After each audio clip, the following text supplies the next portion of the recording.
She's best known for her role as Winnie Cooper on The Wonder Years, and I've known her forever, my friend Danica McKellar. I was probably 25 or so when I was on set. I'm not going to say what movie it was. I'm not going to say who the actor was because he had a girlfriend. And on the last day, we're hugging goodbye, and he goes, I was going to get some pizza and watch a movie in my hotel room tonight. I didn't know if you wanted to join me. And I was like, I'm sorry. I can't. You have a girlfriend, and it's not that I don't get it, but I can't. And he goes, yeah, I understand. It's just, and he looks so despondent. And I thought he was going to be like, I just thought we just had this connection. Instead, you know what he says? He says, it's just that I've always had this thing for Winnie Cooper. Oh. Wow.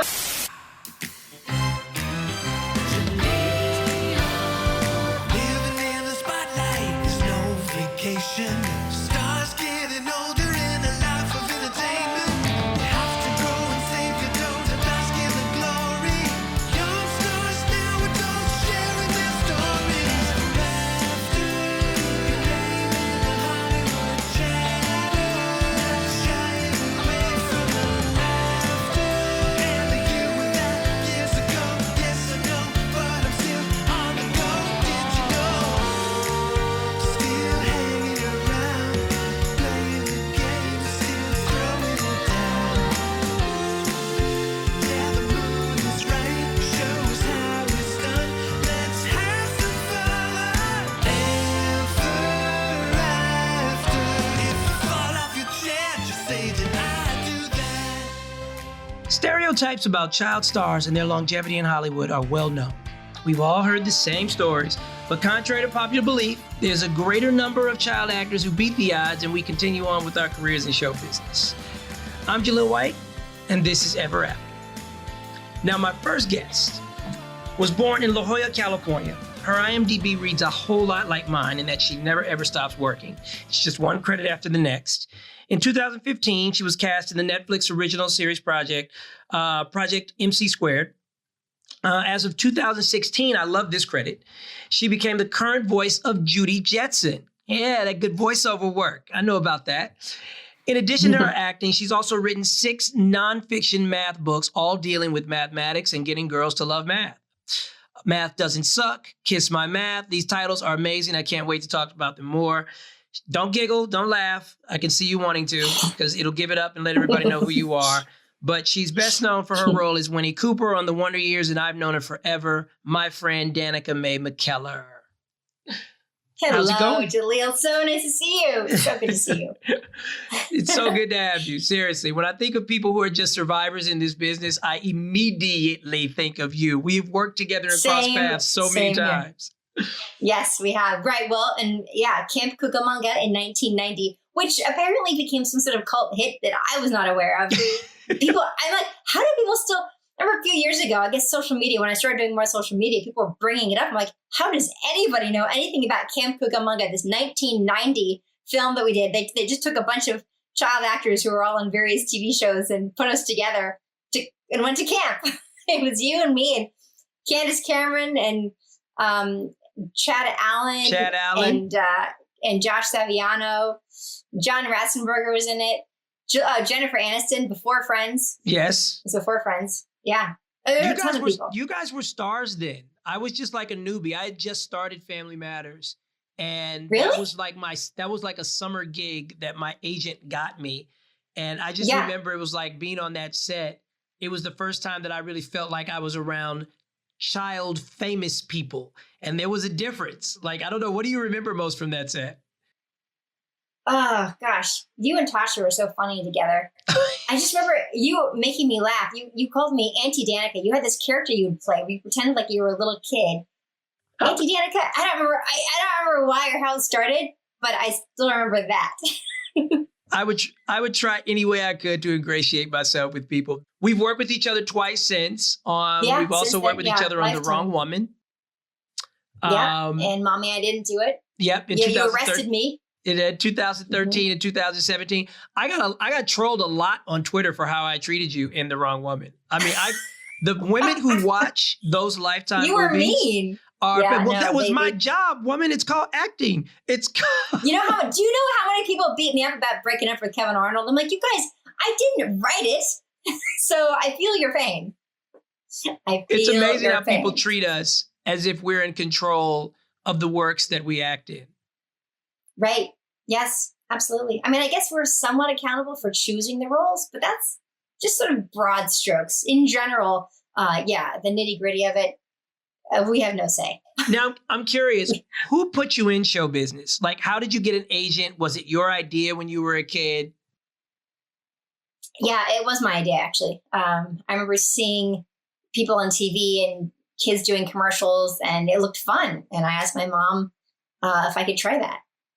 Wow. And we just moved to Los Angeles from San Diego. My parents divorced. My mom was she was producing music videos. She was a professional dancer before she had kids. So she was sort of dabbling in the business, but not really. And mostly focused on raising me and my sister, Crystal. And then when I expressed this interest in it, and Crystal always kind of wanted to do what I wanted to do. And so we started going to Lee Strasberg Institute, and we did little plays there as part of the school. And then an agent found us from one of those plays. But it was always a hobby. Acting was always a hobby. My mom was very, very clear about that. There was no traveling for jobs, no TV series, because that would take up too much time. So when I got the part of Winnie Cooper on The Wonder Years, it was just a guest role on the pilot. That was all it was ever supposed to be. The very end narration after the first kiss between Kevin and Winnie, and I kid you not, it said, that was both of our first kiss and our last one together. That's how that script read. And midway through shooting the pilot, the producers came to my mom and they said, we just think the chemistry between Fred and Danica is amazing and special, and we would like to offer her a series role. So I never had to go to network or anything. It just came from working on the show. And my mom was like, I don't know about this. But because the other moms on the set were so, Joanne Savage, Jane Saviano, Marcia Hervey, they all were real moms. They weren't stage moms. And she could tell that it was an environment in which we would be safe and we'd be protected. And so we had this big heart to heart, and I was like, please, please, please, because I loved it and I really wanted to do it. And she said, all right, but she got this fancy lawyer, and we got like some sort of loophole so they couldn't sue us too badly if I decided to pull out. My mom's awesome. I love her. Interesting. Very interesting. Here's a fun fact a lot of people don't know, and I have to ask you about this though, is you went up against your own sister, Crystal, for the role of Winnie Cooper. Yes. Right. But remember, it was just a guest role. It was just a guest role. This was not a big deal. No, guest role or not, you're auditioning against your sister, though. How did that dynamic work, even in just preparation in your home? Well, we auditioned for a lot of the same things. We had the very similar energy and the same age-ish. We're just a year and a half apart. So that happened all the time. It wasn't that big a deal. And then when I got the role, they said she was second. She was second choice. We all came back both of us came back for callbacks, and then second callbacks, and then third callbacks. And it was like fewer and fewer girls in the room. And we went to dinner and then came back up for one last read. They were very thorough about this, even though it was a guest role. So when they gave me the role, they said, but we love Crystal so much that if we go to series, we're going to write a role for her. And they did. So she did 9 or 10 episodes as Becky Slater on The Wonder Years. Oh, wow. Okay. You know what? Yeah. Again, because I was such a fan of the show, you just jogged my memory. I'm like, yes, she was on the show. You actually talked very candidly, though, about experiencing your first crush on a television show with Fred. And I know I experienced a similar crush with Kelly, who played Laura on Family Matters. It's a very tender age for all of us. But more importantly, you had your first kiss. And it's kind of funny. I'd love to share with you, though. I actually had my first kiss on screen, too, except it was not with Kelly. It was not with Kelly, who played Laura. It was we had a scene where it was me and Eddie, and we were in a speakeasy, and we were gambling illegally, and we were winning big. And so when we won too big, the guys basically were like, okay, we're trapping these kids here, and they're not taking the money. So we were just kind of one of those, classic sitcom in over our head scenes.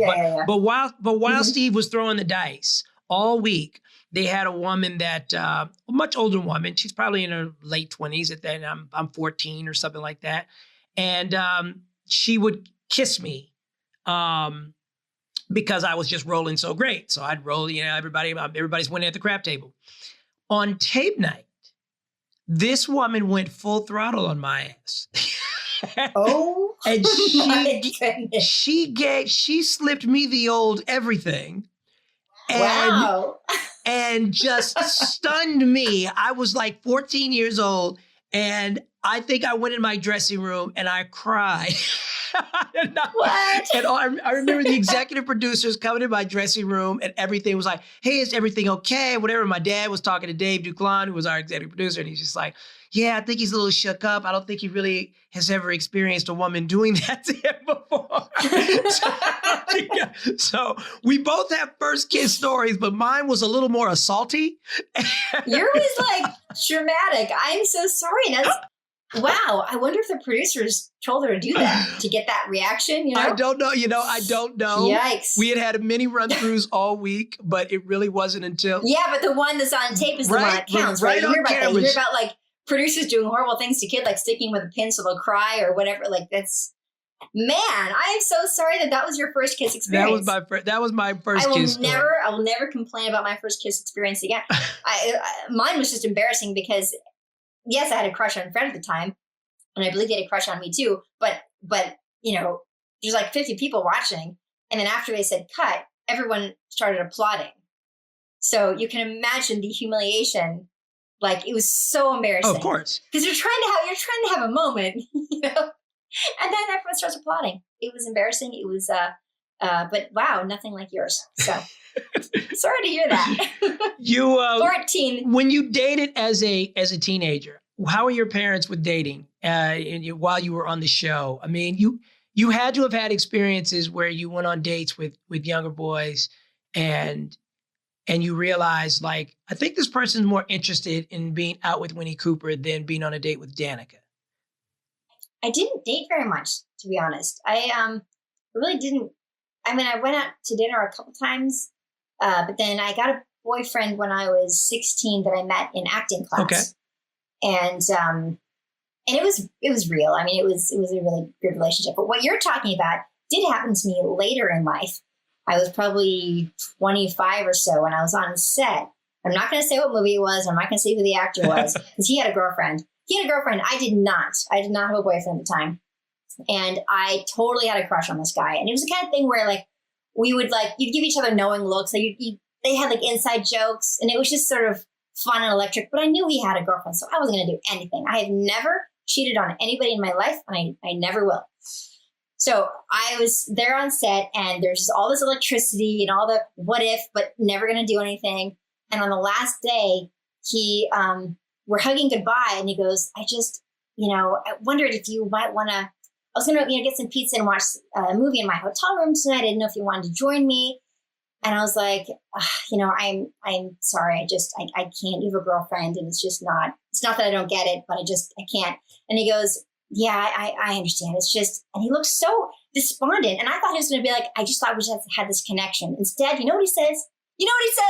He says, it's just that I've always had this thing for Winnie Cooper. Wow. I was so disillusioned. I was so like heartbroken. It was horrible. It was so that's painful. Horrible. And here I was being all like, I was like, thank God I took the high road. Man, oh man, that was a lesson. It was eye-opening. I'll never forget that moment, pulling away from the hug. Yeah. And like, I've had a couple similar situations. And it's really, really disheartening. It's amazing, actually, how comfortable people are just telling you and letting you know right to your face. Like, I really have no interest in you. I just want you to fulfill some type of nostalgic fantasy I have. Yes, and if you could just stand here and endure this patiently, we'll get through this wonderfully, and it'll only take a second. And it'll mean so much to me. Wow. Yeah. Yeah. Well, I'm happily married now, I'm happy to say, and shouldn't ever have to worry about that again. When you went to UCLA, so you didn't party at all. You didn't did you stay on campus? Because I think I didn't. I didn't because orientation I did, and I had so many people knocking on the door all through the night yelling, hey, Winnie Cooper. It was just clear that it was not going to be a peaceful experience. I did join a sorority though. Okay. I didn't live in the sorority, but I joined a sorority because I wanted like a place to go. And even through the rush process where you're choosing what sorority and they're choosing you, there's, all the super popular ones were very interested in me, but for the wrong reasons. Right. And you could just feel it. You could just tell. And so I went with actually one of the much smaller sororities because I just felt more at home. It felt like more like girls that I would, have like a pajama party with, or just like hanging out. Yeah, girls you would actually spend time with. Yeah, girls you actually want to hang out with. And I was the sober sister at my sorority, and I was also in charge of the like studies hall or whatever. So I've always been a super nerd. And a goody two shoes, but whatever, it works for me. So that was my safe haven, having that sorority on campus to like go to. Because otherwise, it was just a lot of, hey, Winnie, where's Kevin? Although I will say, as I gained notoriety in the math department, I became a calculus tutor. I went really from the girl who's on that TV show to that girl who helped me pass calculus. Yes. Because I was on fire. I loved tutoring in calculus. I understood it. I could explain it.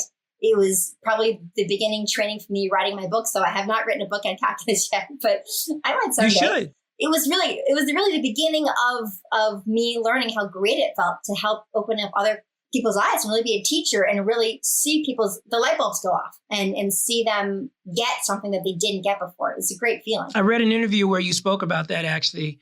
You said when you were on UCLA's campus, you would get a lot of Winnie Cooper stuff, but a particular girl came up to you in class and you thought it would just be the usual interaction. But I know the story. Wait, I'll tell the story. Okay. This is the story. Okay, this was the first calculus class that I took at UCLA, and I wasn't even sure if I belonged there because honestly, in my head, people who were good at math in like college math were from some other planet.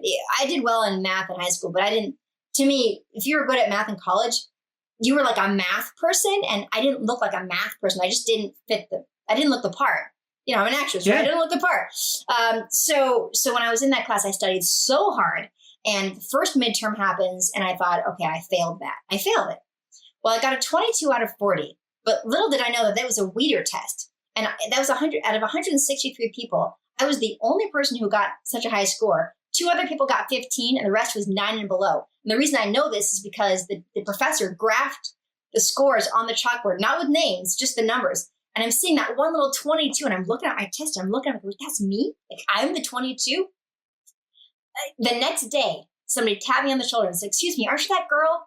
And that question always ends with, who played Winnie Cooper, or who's on the Wonder Years, or from that TV show? Instead, he goes, excuse me, aren't you that girl who got the 22? And I was like, yes, I am. I am the girl who got the 22. And it was really a turning point for me, realizing that I could had value outside of Winnie Cooper. I really had something that I could build on. And it was just that experience, and also just the experience of interacting with all the professors and realizing that I really had something of a gift for this. And I loved it. And it made my brain feel sharp, and I felt special in a way that you can't get from the superficialness of Hollywood. It just doesn't give you the same kind of deep satisfaction. Hey, folks, on behalf of the episode sponsor, I want to get real for a minute. As a working father, I can tell you some days can be extremely stressful. And I play both roles. Sometimes I'm the mom and the dad. Life is an uphill battle. I don't care how successful you've been. Hollywood offers a ton of rejection, and it can be really hard to maintain a positive attitude at all times. From a mental health standpoint, we could all benefit from a dose of therapy, whether you're just having a conversation with a friend, a family member, or a professional. That's where BetterHelp comes in. That's BetterHelp. BetterHelp offers professional counseling done securely online. Connect with a broad range of mental health experts, no uncomfortable waiting room. BetterHelp can access your needs and match you with your own licensed professional to help you access your goals. Schedule weekly video or phone sessions, and new users can start communicating in just under 48 hours. Now, this isn't some crisis hotline or fast food self-help. No. BetterHelp is committed to great therapeutic matches, so they make it free and easy to change counselors if need be. You can log into your account anytime to message your counselor, and you'll get timely, thoughtful messages. BetterHelp is affordable and even offers financial aid. Visit BetterHelp.com/ever. That's BetterHelp, and join over 1 million people who have taken charge of their mental health. with the help of an experienced professional. Ever After listeners, now you guys, you get 10% off your first month by going to betterhelp.com/ever. I remember, I'm very curious if you're going to remember this story because I just think it's the cutest story though. But I told a friend of mine when we were working on The Wrong Woman for a Lifetime with Richard Gabbai. Shout out to Richard Gabbai. I love him. He's a director, producer who continues to hire both you and I to this day. And I happened to just mention that I was working with you. And of course the dude flipped out. And he's like, oh man, I'd love to meet her. I think she's single. And at the time you were. And I remember I came back to the set the next day. And I was newly divorced. Yeah. This would have been The Wrong Woman. Yeah, it's The Wrong Woman. Mm-hmm.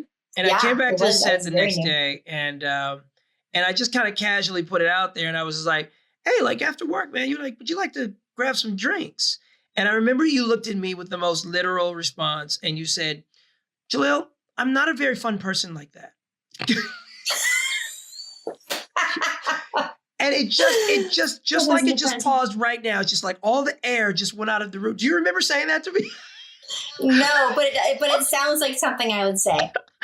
Yeah, and I don't really drink very much. And I think you thought in that moment that I was like hitting on you or something on the set. I'm not sure. I could be completely wrong, but I was just like, okay, no, my buddy Sean. Okay, you know what? Let's just abort mission. Like, I just figured if we went and we grabbed some drinks, it would have been a cool, like, we can't do apps. We can't do Tinders and Bumbles and stuff like that. I don't feel comfortable dating. I'm going to tell you a story about that. Please do. When during that time when I was single, I was like, I'd always seen those eHarmony ads and I always wondered like, I wonder who would pair me up with. And so when I joined eHarmony for a few months and, under your real name? No. So this is the thing. Instead of Danica, I was Monica. And I was afraid of putting my own picture up there because for obvious reasons. So I Googled Winnie Cooper lookalike. And I found a bunch of pictures of people who said, oh, I think I look a little like Winnie Cooper. And one of them really did kind of look like me. And so I blurted out a little bit and I used that picture. And I ended up dating somebody for actually about 6 months from that. And I remember the first date that we had, I was like, okay, look, my name's not Monica. My name's Danica, but here's why. And I put on there that I was a math book author. I didn't say anything about acting. And he's like, well, we're starting off on a good note with a total lie. I'm like, I know. But that's how I got around it. But that was it. I found the one, I went on a couple of days, found the one guy. We dated for 6 months and it wasn't really right. And that was it. But that was my experience with eHarmony and how to get around the whole, like, are you just going to find somebody who wants to date Winnie Cooper thing? Oh, life. I feel like we're almost, for those of us who are single, it's. Are you single? Oh yeah, I'm single. Yeah. It's. Well, you should try it. You should try this. I don't know. I'm still old fashioned, and I like being introduced to people by other people. And unfortunately, I think for my generation, that's just the way it is for me, and I'm comfortable with it, and that's the way it's gonna be. That's how I met my husband. Yeah. We met through friends. I mean, that was great. That's the one that stuck, obviously. Swipe left, swipe left. Oh, swipe right. I can't get on board with it. I can't. You're remarried to a great guy, Scott, now. So congratulations on that. Thank you. But he seems to bring out your wild side. I saw you guys going ham at Hearst Castle in that pool up there. Oh, yeah. Wait, what did we do at the pool?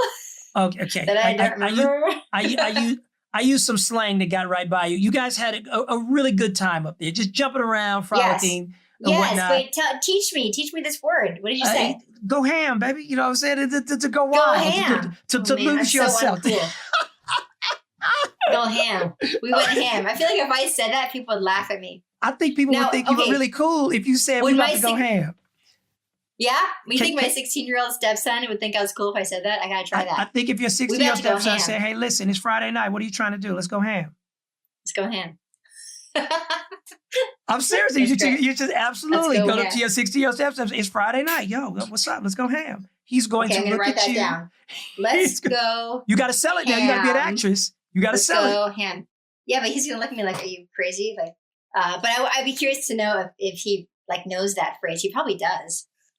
I love it. I mean, I don't know. What is the most cow-tipping thing you've ever done in your life, Danica? Because I just don't feel like you've ever really pushed it. Cow tipping. So you mean like rebellious? Yes, rebellious. We shouldn't have been here. We streaked. We took our clothes off. What a story you can share that's not going to incriminate anybody, but it just lets everybody know that Danica McKellar has a wild side.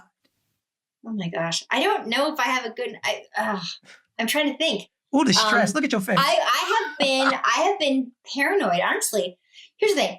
I have felt the responsibility and the duty to set a good example from a very young age, because I sensed that I was being looked up to by kids and by whoever. And I've always taken that very seriously. I felt the same thing. Okay, you first. What's your cow tip? I'll be trying to think of something as you tell me the story of your. No, oh shoot! I don't know. Ugh. I mean, I felt like I didn't really start letting loose and becoming my full self until I went to Europe in my mid-20s.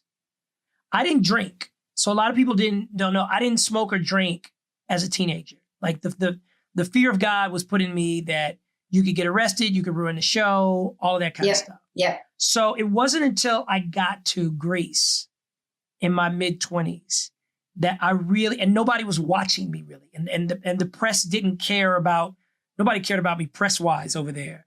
That, you know, I had some long nights. I had some long nights. You meet foreign girls and it all goes down quickly. It all goes down. Oh, wow. I don't have those stories.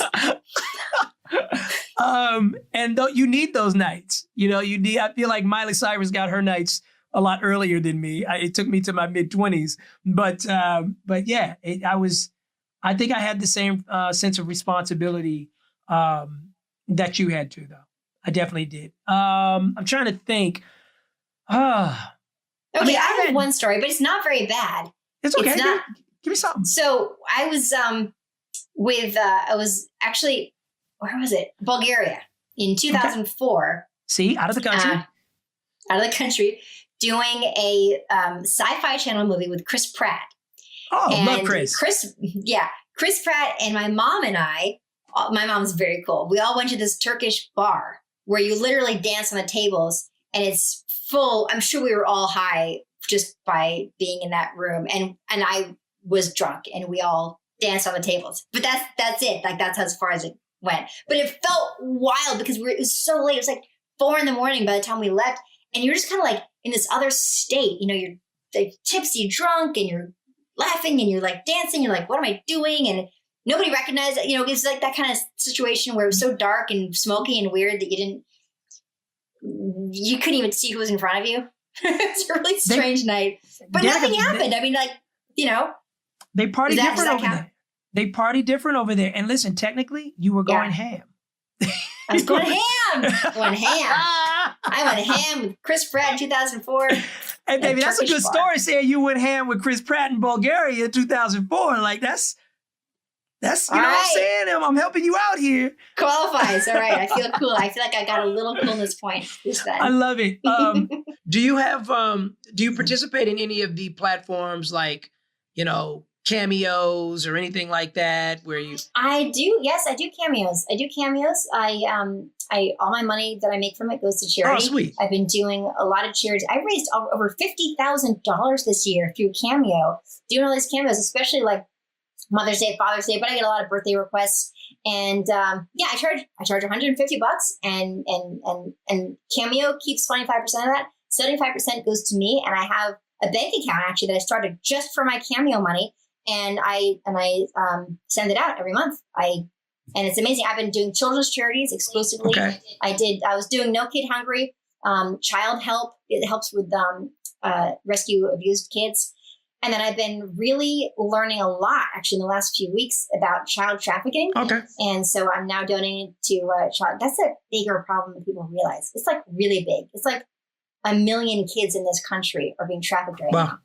People don't realize, and the U.S. is a huge market. It might be the biggest market for buying sex with underage kids. It's disgusting. And what's crazy about it is that nobody seems to know about it.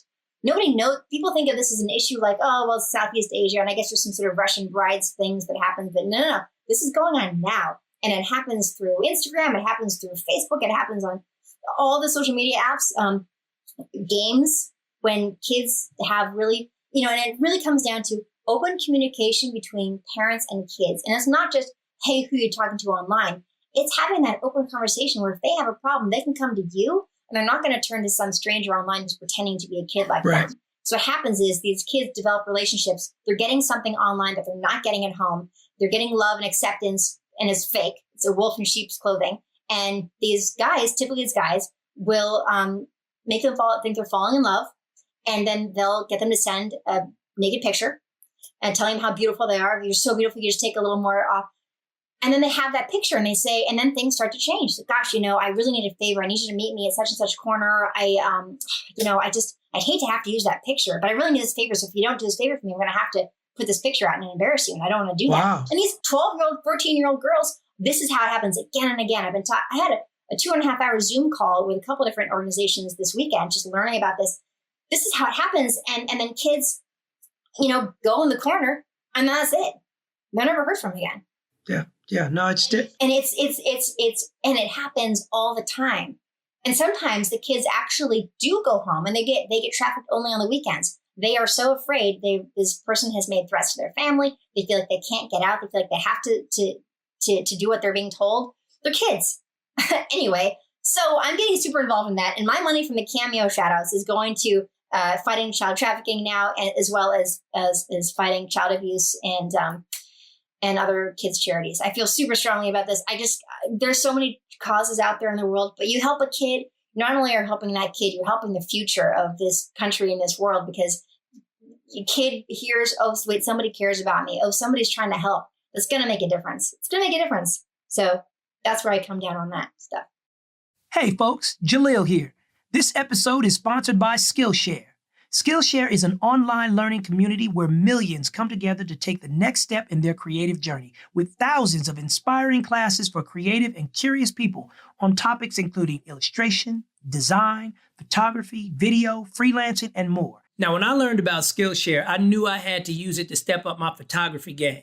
My girlfriend was always telling me that she hates my photos that I take of her on her iPhone. This is a huge conundrum for boyfriends everywhere. But I use Skillshare to learn a bit about photography, and now I'm the only one that can take her pictures. Skillshare offers membership and meaning. With so much to explore, real projects to create, and the support of fellow creatives, Skillshare empowers you to accomplish real growth. Explore your creativity at Skillshare.com/ever. And the first 1,000 people to use our link will get a free trial of Skillshare Premium membership. That's Skillshare.com/ever.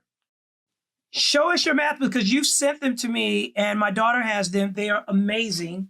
The Times Machine and Math Doesn't Suck. Seriously, when they arrived in the mail, I was so blown away. This is an actual, it's a textbook. You can try to sugarcoat it all you want, but you wrote a darn textbook for middle school girls. Yeah, it's actual legit math. It's just that I sugarcoat it. Yeah, I tell stories, analogies to help the math stick more. The mad face method for changing mixed numbers into improper fractions. It's colorful, fun ways of learning real solid math concepts, just to make it more interesting and entertaining. I'm an entertainer and I love math, so why not write entertaining math books? I've got them for ages 0 to 16 at McKellarmath.com, all of them. I literally just have so much respect, though, for those of us who tap into another superpower, another ability. And literally, you have no idea how much respect I have for your discovering what a math genius you are. You're brilliant in math. And using it to your advantage and marketing it. And I wish I could see more. I would love to see you with a YouTube show or a regular show where you're teaching girls math in a fun way. It's so uncliche what you did, and that's why I know it's always going to work out for you and math. Thank you. Yeah, well, if you go to McKellarmath.com and if you go to fun links, there are some videos. It's not like a whole show. I think we did 5 episodes or something called Math Bites. And then I've got a few other episodes of a show called Math Doesn't Suck, named after the book. So they're tips and tricks in math, and they're very fun and very girly. The thing is, they're really expensive to make. And I had on both, one, Pearson sponsored the Math Doesn't Suck videos, and then Nerdist actually sponsored Math Bites. Okay. But they're labors of love. I'm not making any money on them. They're just expensive to produce. And so I'm glad they're out there, but I just don't have time to do that much of them. No, I get it. More. I get it. But you just never know, Danica, when a labor of love will turn into, will bear fruit at a much later date. I just never stop doing it. Seriously. It's a very authentic aspect of you. I'm here to empower kids and girls, but all kids, to embrace their smarts and to see their potential and to learn to do difficult things. Math is not just about the math. I mean, yes, it'll make you better at your finances and get ripped off less often. And yes, it's going to prepare you for better paying jobs. There's all sorts of practical benefits to math, but more than that, it helps to train your brain to be a good problem solver and train your brain to tackle challenging things and not shy away from them. And that skill, that follows you in your entire life. And we could use a generation of kids with more confidence and self-esteem. Yep, absolutely. Speaking of confidence, though, were you ever at a point auditioning as an adult where you lost confidence? I mean, yeah, auditioning is brutal. Here's the thing about being recognized as Winnie Cooper, and even for my math books, I would be going, you hire an acting coach, you get your, figure out the wardrobe, you study your lines, you get in a car, you drive for 45 minutes to Burbank in the rain, you get your umbrella out, you're trying to, sit in the waiting room, you've learned 3 scenes, like 8 pages of stuff. They walk into the waiting room and say, by the way, we're just doing the first scene. And then you're like, oh, I hate that. What? Oh. And then you go in and they say, oh my gosh, Winnie Cooper, it's so good to see you. Hey, my son used your math book. I'm like, oh, that's great. And then you're like, and you do the scenes. And then I remember I went to network for this one pilot, and they said, we love her, but we're afraid that she's going to date the show. It's like, wow. What? Why did you call me in the first place? Like that kind of stuff was just infuriating. It was maddening. And the thing is, I know that I will always be associated with Winnie Cooper, and that's okay. I find that that's a good thing in enough areas. If some people don't like that association, that's fine. It's not a good match. I told my manager, this was about 6 years ago. I told my manager, you know what? I don't want to audition anymore. The only time I work mostly really is direct offers anyway. So I don't want to go in those audition rooms anymore, unless if somebody has specifically requested me and says, we really think she's, and I did that. I went up for actually it was a game show, and I was one of like 3 people, and I went to network 3 times. Now I didn't get it, but they would cater it. Like it felt like, okay, they're really truly considering me. This is not a waste of my time. And I will never regret that process. I loved it. It was fantastic. But I just said, I don't want to audition anymore. And a week later, Hallmark Channel called for the first time, and I have not stopped working. That is awesome. So you know what I love about that story? Things work out sometimes. I really, really love about that story was, you sent a message to the universe to say, hey, this is what I will accept. I'm not just going to get kicked around like a can. And you called your manager and you took action. And I don't think a lot of actors out there understand the rigors of auditioning never stop. There's this kind of like, there's this notion out there that, you become really famous one day, or maybe you get a lot of followers and, you're just such a big deal that you never have to audition. No, I don't care if it's a Marvel movie or what, they're going to audition all of those people. And what happens is in the process of auditioning is your competition just becomes more legit. And so what sucks about auditioning when you're famous sometimes is you end up in a room with upstarts. You end up in a waiting room with people who don't have very many credits, and you're being considered opposite them. And those people are even looking at you like, why are you here? And you don't want to disrupt the flow of this audition process to say, oh, you guys thought this was different? Well, get ready for what's coming next. If you're lucky, you get to sit here and be me one day, and then you're talking to the new guy. And so I was like, I love, though, that you told the universe, like, yo, I'm done with auditioning. And then Hallmark called. That is so badass. What still gets you fired up about acting at this point, though? It's like an onion. You just peel the layers. And there's more and more. I love finding authenticity. I love finding surprises. How do you make this a scene of discovery, and just asking those questions and being curious. I still work with an acting coach. I have my first meeting with my acting coach virtually, of course, this time tomorrow for my Christmas movie that I start shooting in October. So I'm going to start preparing now. I don't take any of it for granted. I am so grateful. I mean, this business is not kind, and I'm so grateful for my Hallmark Channel relationship. It's just wonderful. They're wonderful people, and the movies are feel good. And anyway, so I get to do movie number 14 in October. I love it. You just bang them 14 out. in 6 years. One after the next. You're going to do 40 of them. If you had one professional do-over from when you were a kid or an adult, what would it be? Oh, wow. What a good question. I feel like we have moments in our career, and this will give you a second to think about it, where maybe if you just said yes to this project, maybe if you had, if you had done something business-wise that was different, like if you had gotten rid of an agent, said like, man, if I just fired that guy, things would have been different. I know I felt that way about, sad to say, the William Morris Agency. I did not have a very positive experience there. And I got my agent there through a man that I admired at the time a ton, Mr. Bill Cosby, who is currently incarcerated.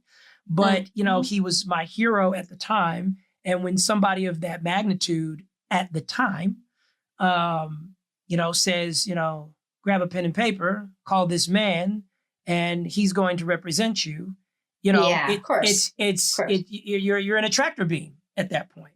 So, Absolutely. I have a couple key moments in my career that it was like, man, it sure would be nice to have not just stepped in that mud puddle, or maybe even for the positive. Well, it's a silly thing, but I had the opportunity to audition for Clueless, and I was like, this is stupid. I heard this trailer, this is stupid. Yeah, I know. That was one of those. I love so there that. are a couple of those. Couple of moments like that. That's oh my gosh. Which role? For the lead? I don't remember. I think it was the main role. I mean, Alicia Silverstone, I don't think it was a big name yet. So I'm pretty sure it was the main role.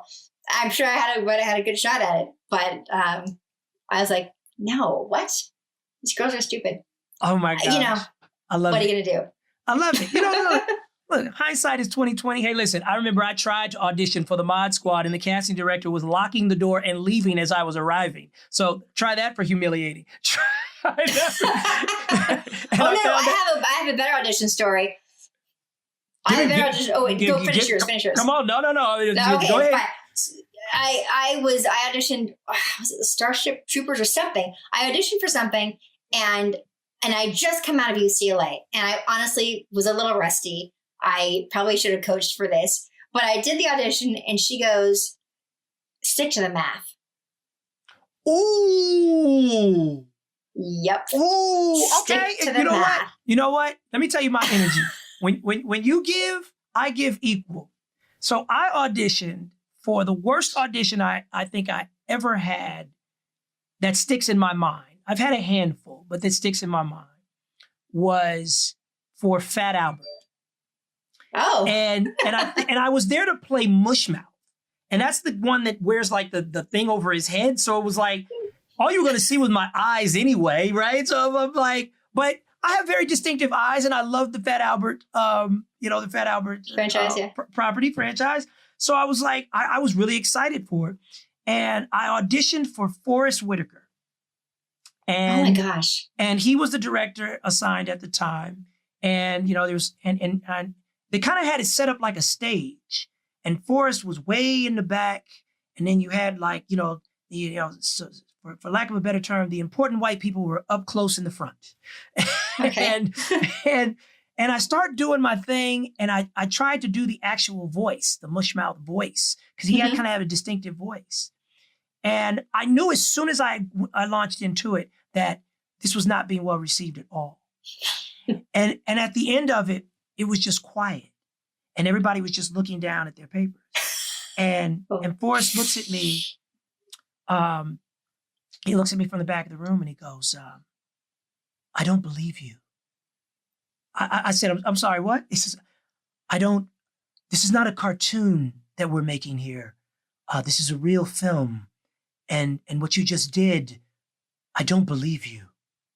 He's actually all of his characters in real life. And I'm my God. So I'm just, this mother, I am heated because I'm like, no, dude, this is a live action cartoon. I did the character. If you want me to do something different, you don't just have to knock me upside the head and tell me you don't believe me. Right. Brutal. So he's like, I'm going to let you do it again. I'm going to let you do it again. But this time we need to believe you. So I basically did the same thing that I did, only without applying the voice, which just made it just fall flat. It just made it seem boring and like I hadn't even prepared anything. Right. And the only good part of this story is that he was fired from the movie and replaced by Joel Zwick. So when I found that out in the Hollywood Reporter, I was like, hey, guess what, homie? I don't believe you as a director either. I don't believe you as a director. Oh my God. Danica, listen, I'm not going to take up too much of your time. This has been the best conversation. I mean, seriously, I love these talks. I love these chats because I think it humanizes us a lot for people who want to see us sometimes as our characters. And I love your journey, everything you've done with math. Seriously, you're just like, you're a Thimbot hero of mine for what you've done in math and how you've kept your career going. We've lived in the same building. We've gone to the same college. We've both done Dancing with the Stars, and we've done 2 movies for Lifetime. I think we're just connected forever. I agree.